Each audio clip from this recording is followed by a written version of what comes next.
آئیے دیکھتے ہیں ایک بار پھر اللہ تعالیٰ کے ارشاد کو ایک بار پھر دیکھنے جو جواز کرنے والے فقہا کے دلائل ہیں، جو کہتے ہیں کہ ہاں جی یہ بینکنگ سود جو ہے اس میں کوئی حرج نہیں ہے، تو ان کے آپ یہ دیکھ لیجئے کہ یہ وہ کہتے ہیں سود کی حرمت کی علت ظلم۔ علت کیا؟ ریزن۔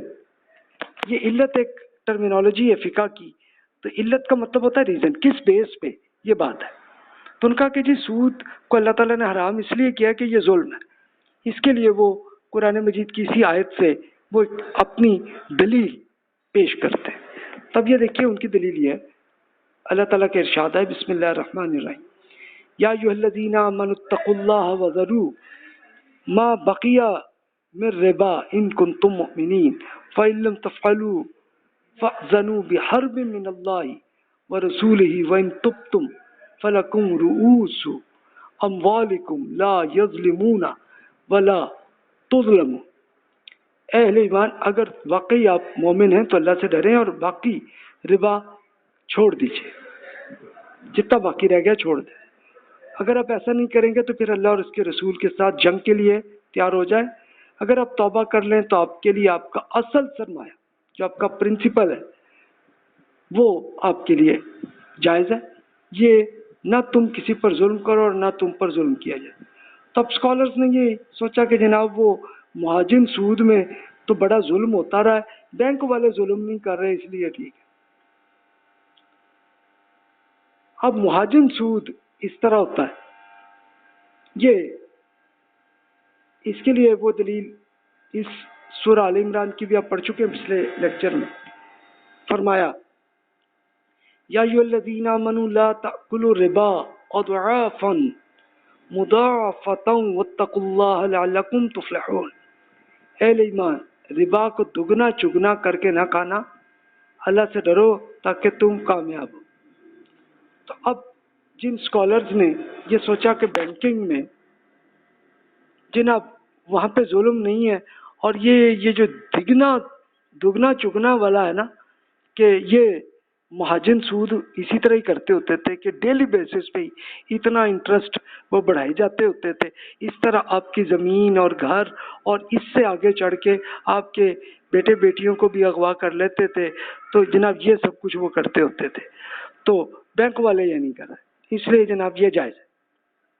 لیکن اب یہ میں نے آپ کے سامنے مہاجن سود میں جو سٹیپ ان کے تھے اور بینکوں کے جو کمرشل سود ہے اس میں آپ دیکھ لیں تو فرق کیا ہے۔ اچھا مہاجن سود میں عموماً غریب مرد خاتون ہی لیتے تھے، لیکن بینکوں سے امیر لوگ ہی قرض لیتے ہیں۔ مہاجن کیش لیتے ہیں، لیکن اچھا وہ بینکوں سے جو امیر لوگ انٹرسٹ پہ اب جو کریڈٹ لے رہے ہیں تو اس کو پھر وہ بزنس بھی کرتے رہیں، پروفٹ بھی کماتے رہیں، اس میں سے تھوڑا سا سود دے دینا، باقی ان کا پروفٹ ہوا۔ اب غریب آدمی جو ہے وہ تو دوبارہ اس نے کیش پیدا کرنا ہے، پھر قسطیں بھی دینی ہے اور سود بھی دینا دن کے لحاظ سے۔ لیکن جو بزنس کرنے والے وہ تو آسانی سے قسطوں میں بینک بھی واپس کرتے رہے نا، آج کل بھی کر لیتے ہیں۔ اچھا اب جو مہاجن جو ہے وہ جس طرح بیٹوں بیٹیوں کو غلام کر لینا، تو بینکوں میں یہ نہیں ہے، لیکن رقم نام ہو تو پھر بینک والے پھر گھر زمین پہ وہ قبضہ کرتے ہیں، وہ ابھی بھی ہے۔ تو اب آپ یہ دیکھیے کہ تھوڑا سا مائنر سا فرق ہے، ورنہ بینک کمرشل سود میں ایشو وہی ہے کہ جو مہاجن سود میں۔ یہ بات لاجیکلی آپ سوچیے۔ اب حرمت کرنے والے فقہا جو ہیں ان کی دلائل میں آپ کے سامنے عرض کر دیتا ہوں، جن کی میجورٹی ہے اسکالرز جو کہتے ہیں کہ نہیں جناب یہ بینکنگ انٹرسٹ بھی ویسا ہی گناہ ہے، اس میں بھی ظلم، وہ کہتے ہیں بزنس میں بھی ظلم ہے۔ یہ دیکھیں وہی اسی دلیل دونوں طرف سے انہی آیات سے آ رہی.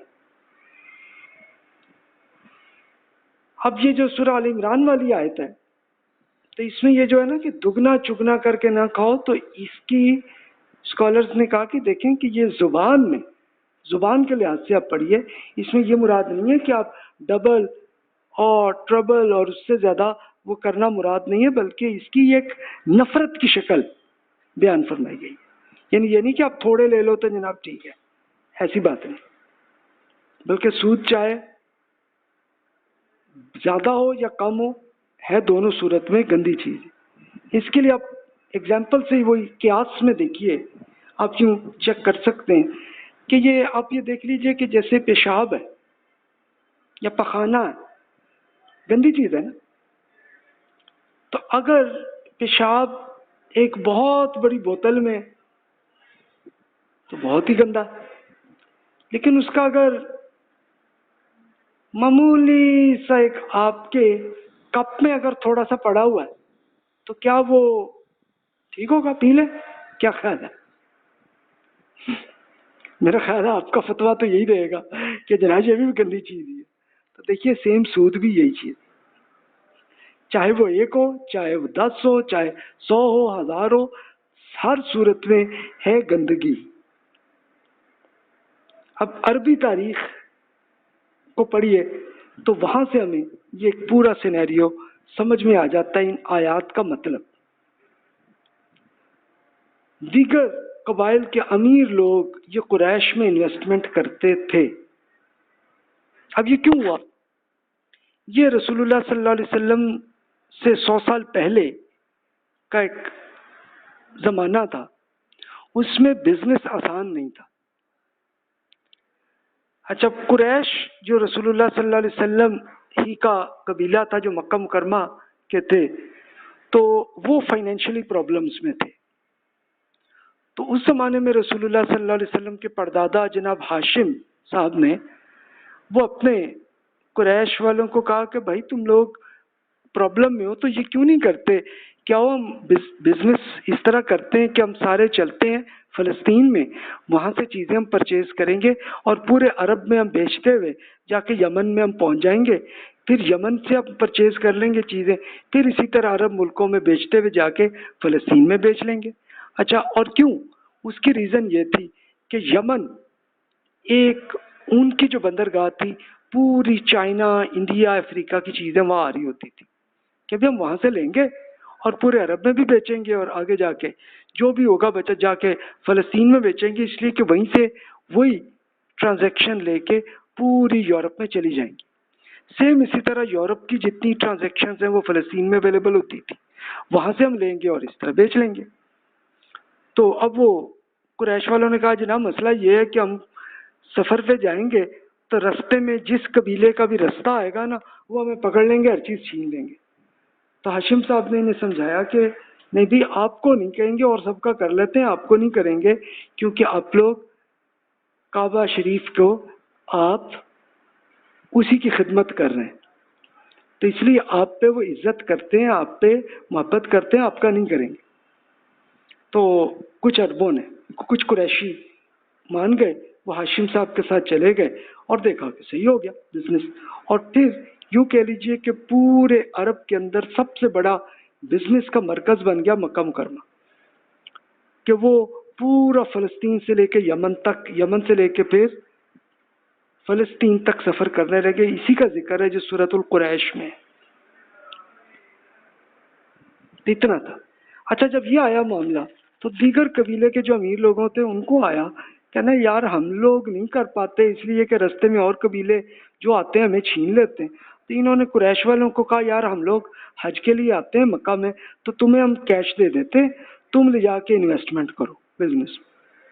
اب قریش والوں نے یہی کرنا شروع کیا.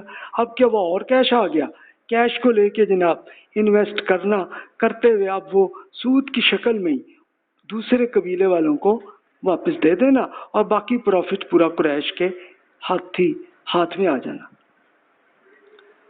اب یہ دیکھیے گا اللہ تعالیٰ نے جب یہ جنگ کے اعلان کا آ گیا کہ اگر اب تم سود اب بھی کھاؤ گے تو پھر جنگ رہے گی، اس کو پھر رسول اللہ صلی اللہ علیہ وسلم نے آخری خطبہ جو حج کے موقع پہ رسول اللہ صلی اللہ علیہ وسلم نے فرمایا تھا، تو رسول اللہ صلی اللہ علیہ وسلم کی ارشادات کو دیکھیے، یہ اس کو حجۃ الوداع کہتے ہیں کہ یہ آخری خطبہ رسول اللہ صلی اللہ علیہ وسلم نے حج کے موقع پہ فرمایا تھا، اور حج کا یہ فائدہ تھا کہ سارے قبیلوں کے لوگ آئے ہوئے تھے. کوئی اندازہ ہے کہ اس وقت کوئی 1.25 لاکھ کے قریب لوگ آئے ہوئے تھے. آپ نے ارشاد فرمایا کہ جاہلیت والے سود کے معاملے غیر قانونی ہو گئے، اور اس کے لیے سب سے پہلے عباس بن عبد المطلب کے معاہدوں کو منسوخ کر رہا.